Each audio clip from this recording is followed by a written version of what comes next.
Nella sede storica del municipio di Concordia Sagittaria, davanti alle autorità civili e sportive, presenti il fiduciario provinciale del CONI Vito Vittorio ed il consigliere nonché ex attaccante iuliense Stefano Milan, il neopresidente Renzo Corvezzo ha presentato la nuova compagine societaria, insediatasi da qualche settimana al vertice del calcio concordiese. Ne ha illustrato i relativi programmi sportivi che come orizzonte temporale guardano soprattutto al 2022, al 70° anniversario della fondazione.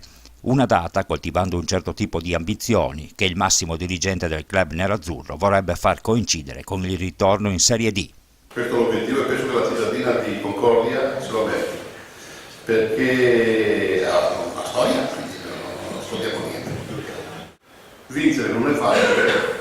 Arrivare secondo non mi piace, quindi io la penso così e volevo trasmettere questo messaggio a tutto il gruppo della squadra, ma soprattutto ai dirigenti, ai tifosi e a tutti quanti, perché essere positivi nella vita aiuta a vincere e vincere è bello, credetemi che è bello.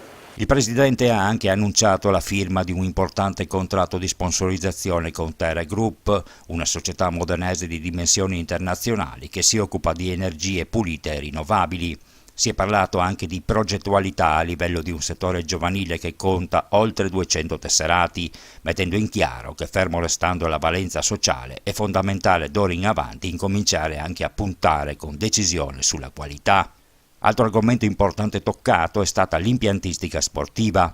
Il sindaco Claudio Odorico ha sottolineato come nei programmi dell'amministrazione comunale vi sia il completamento del centro sportivo Zigliotto, mentre è stato avviato l'iter per intitolare lo stadio di via Gabriela al compianto mister Bruno Fiorin. Abbiamo partecipato a tre bandi, uno per l'illuminazione e la messa in sicurezza, l'illuminazione, e uno per la messa in sicurezza del paludetto, che dobbiamo renderlo agibile lo stadio, proprio anche per poi proseguire con quello che è la firma della convenzione.